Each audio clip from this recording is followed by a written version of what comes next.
No Contact. No, It's Not, Part 2. Continuing the series dealing with the question of whether your supposed new contact regime is actually a no contact regime, this video explores the situation revolving around indirect contact with the narcissist. By indirect contact, I am referring to indirect physical contact. You may think that because you are not actually speaking to the narcissist, interacting with the narcissist, that by being in the same place or the same room as them is still a maintenance of no contact. No, it's not. It is a no contact breach, and the indirect physical interaction with a narcissist has two component and separate parts. It is where the narcissist is indirectly hoovering you, and it's also where you are interacting indirectly, physically with the narcissist, irrespective of the wishes of the narcissist. When we hoover, although there are hundreds of different types of hoover, there are four main hoover carriers. Direct physical, where we come and see you and speak to you face to face. Indirect physical, where we turn up somewhere that you are, but we do not actually speak to you. Hoover by proxy, using friends, family, colleagues on our behalf to hoover, and electronic hoovers, telephone, social media message, text message. The indirect element of the indirect physical hoover is where the narcissist is hoovering you, but they don't speak to you, they don't touch you. So, for example, a classic one will be where the narcissist drives past your house. Now, there will be times where this is an executed, indirect physical hoover which fails. How does it fail? The narcissist drives past. Therefore, the hoover has been executed because it's an indirect physical one. He's been able to drive past your house and knows that is your house. But it fails because no fuel is gained, because the narcissist is aware that you haven't witnessed it. So this is where the narcissist drives past your house and looks and does not see you, and therefore is aware you haven't noticed them drive past. It's a failed hoover. It didn't gain anything. If the narcissist drives past and sees you looking from the window, the narcissist will gain some thought fuel. Because even if the narcissist has not been able to gauge your reaction to seeing him drive past, he will have thought that you have responded to this, most likely the narcissist believing that you're frightened or perturbed or angry, and therefore the narcissist will gain some thought fuel. Of course, if the narcissist drives past and sees you flipping the bird, or shaking a fist, or crying, or pointing, or otherwise providing some form of response, then the narcissist has gained some proximate fuel. This is a breach of no contact. Yes, you have not been able to prevent the narcissist driving past. There is, for instance, no restraining order against that, or even if there is, the road is suitable distance away that doesn't cause an issue in that regard. So you've not been able to prevent the narcissist from doing this. Of course, if your no contact was such that you had moved house, so the narcissist did not know where you were, you would be able to prevent this from happening. But where that has not occurred, if the narcissist drives past and sees your reaction, there has been a breach of no contact. Or if the narcissist drives past and sees that you are stood looking out of the window, there has been a breach of no contact. the narcissist gains either thought fuel or proximate fuel. The problem for you is that this is a form of interaction. You see the narcissist, it will no doubt cause you to think about the narcissist, and it may well prompt you into some further action. Potentially, you might contact a friend and talk about the narcissist, saying he's just driven past the house. Or you might contact the police. Or you might even contact the narcissist and berate them, saying, stay away from me, don't keep driving past my house. And therefore, the problem with this indirect physical hoover is that, one, the narcissist gains fuel, which therefore, all else being equal, is more likely to encourage a further hoover. The narcissist has also caused your emotional thinking to rise, which that could lead to you taking action, which results in a further interaction or engagement with the narcissist. Another form of the indirect physical hoover is for the narcissist to hang around outside your house, or the gym, or the bar, or where you work. The narcissist does not speak, but just stands there staring, sometimes glaring, may even wave, give you a sarcastic smile. Again, if you are seen by the narcissist and he sees that you have seen him, the hoover has succeeded and thought fuel will be obtained. If you provide a reaction, proximate fuel will be gained. And the same problems that I have just described with regard to a drive-by indirect physical hoover are applicable once again. Your emotional thinking rises, which is not something you want to happen, and you're providing fuel, which in itself increases the risk of potential further hoovers. A further indirect physical hoover that will occur, which is also a breach of no contact, is where the narcissist turns up at a social event that you're attending. Sometimes this can be purely coincidental. Other times, the narcissist knows that you're going to be there and turns up. The narcissist does not approach you because the hoover execution criteria have not been met for a direct physical hoover. Often this is the case where the narcissist unconsciously perceives a risk of wounding, and therefore they don't want to risk coming up and talking to you in case you're ignored. But what they will do is hover in your eye line, be on the periphery of what you're doing. Again, if the narcissist notices that you have seen them, this is an executed hoover which has succeeded. In that, thought fuel will be obtained. If the narcissist is moving around, but does not see that you have noticed them, it is an executed hoover, but has failed. If, of course, you give some reaction to the narcissist's presence, either by glaring back, or smiling, or looking hurt, looking worried, or even coming over to talk to the narcissist, to berate the narcissist, ask how the narcissist is, etc., this is an executed, indirect physical hoover, and has been successful because you have provided proximate fuel, and indeed it might result in you causing a further hoover trigger, and with a further hoover following, most notably of a direct physical nature.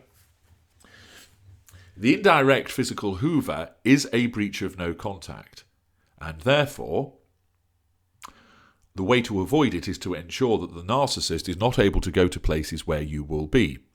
Therefore, you look at moving house, moving job, possibly not frequenting the places that you ordinarily would go to, at least for a period of time, so that the narcissist is forced to look elsewhere and, in essence, does not try to attend where you ordinarily would do. Because after a few attempts in that regard of perhaps going to the bar that you were known to go to and not finding you there, that is an unexecuted hoover because you were not there, and after a while the narcissist will stop doing it, which means that after a number of months you are in all likelihood able to go back to that bar with a very reduced risk of the narcissist turning up there. The difficulty with any indirect approach by the narcissist is that it will cause your emotional thinking to rise, which could result in you taking action which encourages further hoovering by the narcissist. You may well give the narcissist fuel, which will encourage further hoovers. And what also is happening is the narcissist is likely to be gathering intelligence about you. Who else is at your house? What time are you there? Who are you interacting with? And that information will be used by the narcissist as part of his ongoing efforts vis-a-vis trying to gain further fuel and control from you. Indirect physical hoovers are a breach of no contact, and you should tighten your no contact up to look to prevent these happening. Of course, there are certain instances where this becomes difficult, but it is not impossible. If you notice that the narcissist is driving past your house, hanging around where you're working or where you live, what you do is you ignore the narcissist. You don't let the narcissist know that he or she has been seen. Therefore, you don't give fuel. And indeed, if you don't react, you will wound the narcissist, thus raising the Hoover bar and, all else being equal, reducing the risk of further hoovers. This indirect approach from the narcissist's perspective is invariably utilised to test the water, if you will. Remember, with lesser and mid-range narcissists, these are unconscious acts which are being done. The indirect physical hoover is most notably used by mid-range narcissists. This is because they are essentially cowardly and they will unconsciously perceive the potential for being ignored by a direct physical hoover, and they like to establish a bridgehead. They test the water by indirect physical hoovers so that if there is a favourable response from you, in that you turn, for instance, and smile, then the narcissist will be emboldened so that the next time there is a hoover trigger, and that could be just 5 minutes later at a social event, for instance, the narcissist will then come over and talk to you. Therefore, you must make your no contact as rigid as possible to avoid the potential for the narcissist to know where to potentially find you to undertake these indirect physical hoovers. And should the narcissist frequent where you are by driving past, hanging around, attending the social events, you must act as if you have not seen them and certainly provide no reaction whatsoever to the narcissist's presence. The other side of the coin is where you are causing an indirect interaction. Of course, you don't hoover because you are not the narcissist. But these are also breaches of no contact. You may think to yourself, well, I'm the one deciding that I'm going to go and do this. It's not like the narcissist is the one who decides and controls. So if I make the decision, I'm not breaching no contact. That is emotional thinking. You are having an interaction of some description with the narcissist. You will be thinking about, where can I find the narcissist? You might discuss it with a friend. Therefore, you're talking about the narcissist. The fact that you then might spy on the narcissist from a distance, through the window, watching him from the other side of the road while he's sat in a bar, that is an interaction. And even if the narcissist does not see you and is unaware of you, you are interacting. And therefore you are increasing your emotional thinking.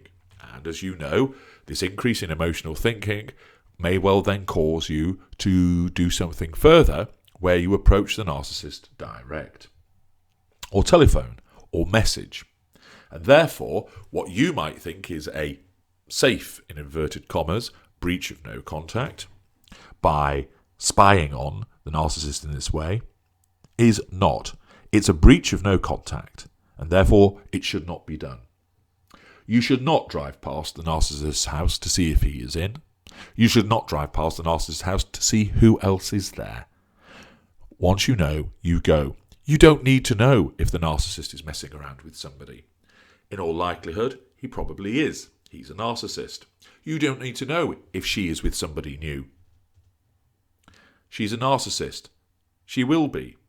You can ask me these questions. You don't need to go and check for yourself. Of course, your emotional thinking will be jumping all over your empathic trait of truth-seeking, convincing you that it is sensible to find out whether she is seeing somebody else already or whether you're being cheated on in the relationship. You do not need to know these things. Once you have established this individual as a narcissist, you don't need the further confirmation. Your emotional thinking will con you into thinking you need this further confirmation. You do not. Listen to my work. The confirmation is there. By waiting at a house to ascertain who leaves that house to see who this person is that the narcissist is engaging with is again a breach of no contact and should not be done. Following the narcissist to see where he goes, to see who he meets, to see what he is doing these days with a view to potentially then confronting the narcissist later, whether that's for the purposes of telling the narcissist what a douchebag he is, or telling the narcissist how much she has hurt you and that you want her back. Following the narcissist is a breach of no contact.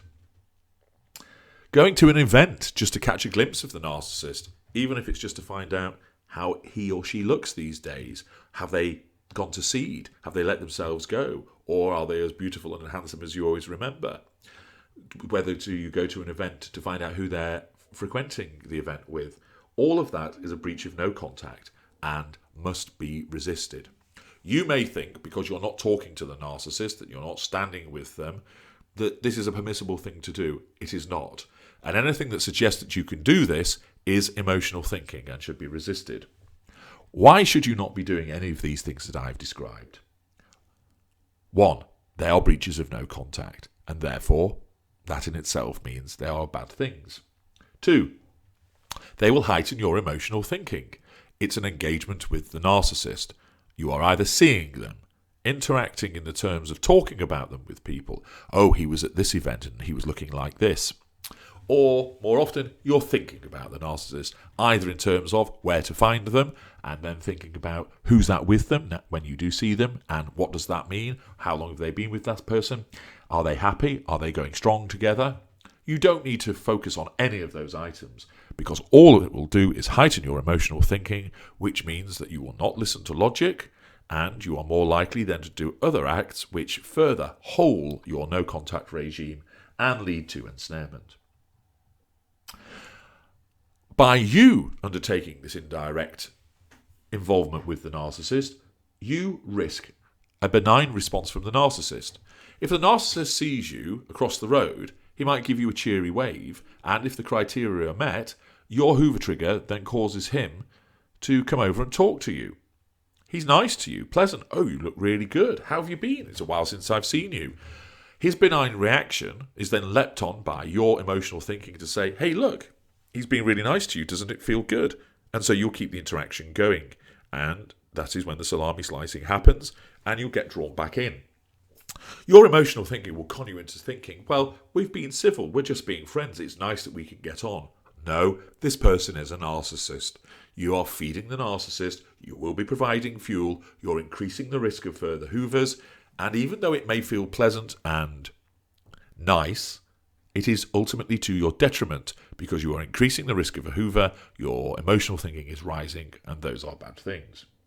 Furthermore, you might actually prompt a malign reaction. The narcissist may well be with a new intimate partner primary source. You are therefore in effect deleted. And if you are seen hanging around, you're likely to be ignored. Then, if you try to keep hanging around and attract the narcissist's attention, you could then find out that you get a visit from the police because you're accused of stalking. It might be that the narcissist comes over and confronts you. The narcissist might then contact you with a malign hoover, telling you to stay the fuck away from me, to say, you're a crazy psycho stalker, leave me and my new partner alone.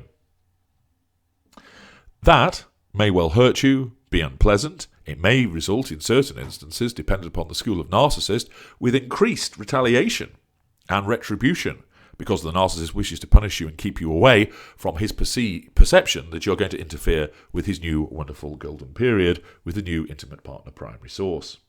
And therefore, you risk being hurt, but you also risk getting sucked back in. Not necessarily into a formal relationship, but you might be sucked back in by going to war with the narcissist. Your emotional thinking tells you, seizing on your narcissistic trait of jealousy or your empathic trait of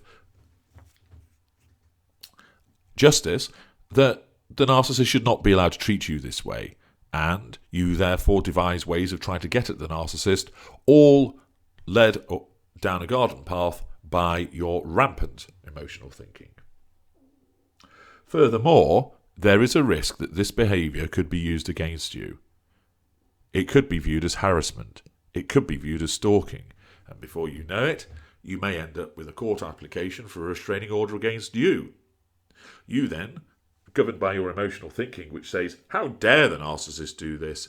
It offends your sense of fairness. It offends your sense of decency. It offends your sense of justice. You fight against it, and invariably you do so without using logic, which would say, I need to stay away from this person, but instead you ride into battle, you come across as obsessed, you come across as hysterical, and you suddenly find yourself slapped with a restraining order, which could cause a number of problems for you, the very least of which it being highly embarrassing. Accordingly, instances whereby the narcissist is driving past your house and you see it, and moreover you react to it, or where the narcissist is waiting outside your house, your gym, a bar, where you work, or is turning up at social events, and you notice and you respond, is a breach of no contact. Moreover, if you are spying on the narcissist, doing some detective work, watching to see what the narcissist is doing, who he's with, where he is going, that is also a breach of no contact of the indirect variety. And all of these things must not be done because you are likely to be providing fuel which will encourage the narcissist. You will increase the risk of future hoovers. You will also increase your emotional thinking. This could prompt further hoovers of both a benign and malign nature. This may result to you getting sucked back into the ensnarement in some way, and also it could result in you creating evidence that the narcissist could use against you to your disadvantage in a number of ways.